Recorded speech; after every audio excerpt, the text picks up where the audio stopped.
మా ఛానల్కి స్వాగతం. చూస్తున్న వీక్షకులకు ప్రేక్షకులకు ప్రియ కాల భైరవ భగవద్బంధులకి స్వాగతం పలుకుతూ మమ్మల్ని ఎంతగానో ఆదరిస్తూ ఉండబడినటువంటి ప్రియ సోదర సోదరీమణులకు, జ్యోతిష్ అభిమానులకు, సనాతన ధర్మ సంరక్షకులకి అందరికన్నా ముందుగా శ్రీ మహాశివరాత్రి పండగ శుభాకాంక్షలు.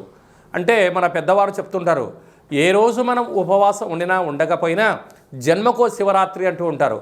కనుక అలాంటి మహాశివరాత్రి రోజున మహాదేవుడి యొక్క స్మరణ, ధ్యానము, అభిషేకము, అర్చన, దర్శనము, మహాదేవుడికి జలాభిషేకము, మహాదేవుడి యొక్క చంద్ర బిల్వదలము, ఏ కార్యక్రమాన్ని చేసినా తెలిసి ఓం నమ శివాయ అన్న, తెలియక ఓం నమ శివాయ అన్న పరమేశ్వరుడి యొక్క కృప కటాక్ష వీక్షణలు మన అందరిపైన ఉండాలని మనం కూడా మనసారా కోరుకుందాం.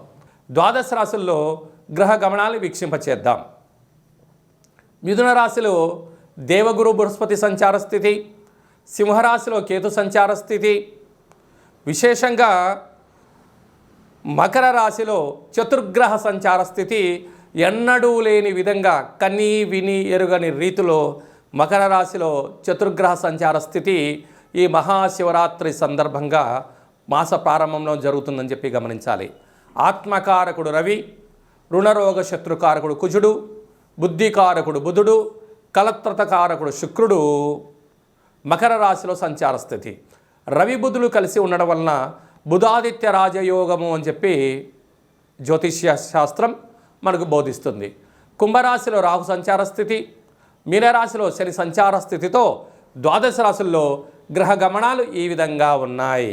మకర రాశి వారికి రాశిలోని చతుర్గ్రహ సంచార స్థితి మరియు తృతీయంలో శని సంచార స్థితి, షష్టమ స్థానంలో గురు సంచార స్థితి దోషమున్నప్పుడు ఈ మాఘ పూర్ణిమ సందర్భంగా, విశేషంగా మహాశివరాత్రి సందర్భంగా ఎలాంటి విధి విధానం పాటించడం వలన విద్యార్థులకు ఏకాగ్రత, ఉద్యోగస్తులకు ఉద్యోగము, వ్యాపారస్తులకు ధనము, రాజకీయ క్షేత్రంలో ఉండడానికి విజయకేతనం ఎలా ఎగరవేయాలో ఈ వీడియోలో సవివరంగా సంపూర్ణంగా తెలుసుకుందాం. మకర రాశిలో ఏ నక్షత్రాలు వస్తాయనగా ఉత్తరాషాఢ నక్షత్రంలోని 2, 3, 4 పాదాలు, శ్రవణ నక్షత్రంలోని 4 పాదాలు, ధనిష్ఠా నక్షత్రంలోని 1, 2 పాదాలు కలిపితే మకర రాశి. రాశాధిపతి శని భగవానుడు. వీరికి రాశిలోనే ఆత్మకారకుడైన రవి, రుణరోగ శత్రుకారకుడైన కుజుడు, అలాగనే బుద్ధికారకుడైన బుధుడు, కలత్రకారకుడు శుక్రుడు రాశిలోనే సంచారం చేయడము, ఒకవైపు కుజదోష ప్రభావం ఉండడం వలన తన కోపమే తన శత్రువు అన్న పరిస్థితి ప్రకారంగా కోపము పనికిరాదు. యంత్రాలతో, ఆయుధాలతో వీలైనంత వరకు అవసరం ఉన్నప్పుడే వాడాలి, లేకపోతే పక్కవారి సహాయం తీసుకోగలగాలి. దూరావాయు జల ప్రయాణాలలో స్వల్పమైన ఇబ్బందులు ఉండే పరిస్థితి ఉంటుంది. కనుక అప్పులు ఇవ్వద్దు, అప్పులు తెచ్చుకోవద్దు. ఉద్యోగ మార్పు, స్థల మార్పు ఉండే పరిస్థితి చాలా అధికంగా కనపడుతుందని చెప్పి గమనించగలగాలి. అలాగనే 2వ స్థానంలో రాహు, ధనాన్ని మీరు మంచినీళ్ళలాగా ఖర్చు పెడుతూ ఉంటారు. తృతీయంలో శని భగవానుడు, తల్లిదండ్రుల యొక్క సేవ, ఆధ్యాత్మిక సత్ప్రవర్తన చాలా అవసరం. 6వ స్థానంలో గురు సంచార స్థితి ఉండడం వల్ల ఎప్పుడూ ఏదో ఒక భయం, అంటే స్కిన్ ఎలర్జీ కానీ, జ్వరము కానీ, అనారోగ్యం కానీ, ఏదో జరగబోతుంది అనేది ఇన్సెక్యూర్గా భావిస్తూ ఉంటారు. అంటే మనోధైర్యం లేకపోవడం, ఆత్మస్థైర్యం లోపించడం. దీనివలన శరీరం ఎప్పుడు గోరువెచ్చగా ఉంటుందేమో, నాకు తలనొప్పి ఉంటుందేమో, శిరభారం ఉందేమో, కాలు చేతులు లాగేస్తున్నాయేమో అనేటువంటి భ్రమలో జీవనాన్ని పొందుతూ ఉంటారు. ఎన్నడూ లేని విధంగా అష్టమంలో కేతు సంచార స్థితి ఉండడం వలన అంటే చిన్న చిన్న వాటికి కూడా ఆందోళన, అయ్యో నేను ఈ పని చేయలేనేమో, వాళ్ళు ఏమైనా అనుకుంటారేమో, వీళ్ళు ఏమైనా అనుకుంటారేమో అనుకుంటుంటారు. ఒక ఏనుగు రోడ్డంబడి వెళ్తూ ఉంటే అనేక జీవరాశులు మరుగుతూ ఉంటాయి.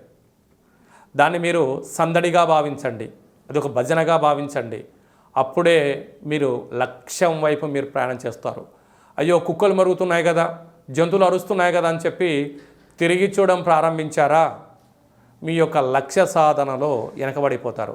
ఇలాంటి కాల సమయంలో మాఘ పూర్ణిమ ఆదివారం పూట పుష్యమి నక్షత్రం వచ్చినప్పుడు తెల్ల జిల్లేడు వృక్షం దగ్గర కొబ్బరి నూనెతో దీపం పెట్టడం, లేకపోతే నువ్వుల నూనెతో దీపం పెట్టడం, నారికేల నైవేద్యాన్ని పెట్టడం, లేకపోతే తెల్లటి నువ్వులను బెల్లంతో కలిపినటువంటి ఉండలుగా చేసి భక్తులకు ప్రసాదం పంచడం.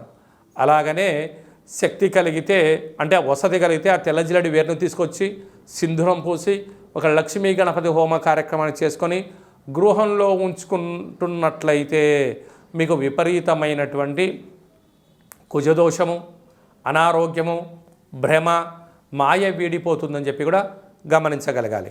అదే కాకుండా విశేషంగా 6వ స్థానంలో గురు సంచార స్థితి ఉండడం వలన మహాదేవుడికి రుద్రాభిషేకం చేసుకోవడము, అలాగా ఈ యొక్క మహాశివరాత్రి సందర్భంగా మహాదేవుడికి పంచామృతములతో అభిషేకము, తెల్లటి నువ్వులతో కలిగినటువంటి పదార్థమును భక్తులకు ప్రసాదంగా పంచడము చేసినట్లయితే నీటి వ్యాపారస్తులు, హోటల్ వ్యాపారస్తులు, సినిమా రంగాల్లో ఉండబడిన వారు, డాక్టర్సు, ఔషధ వ్యాపారాలు, క్రయ విక్రయ సేవారంగ కార్యక్రమంలో ఉండబడిన వారందరికీ అనంతమైన సంపద మీ సొంతం కాబోతుందని చెప్పి గమనించాలి.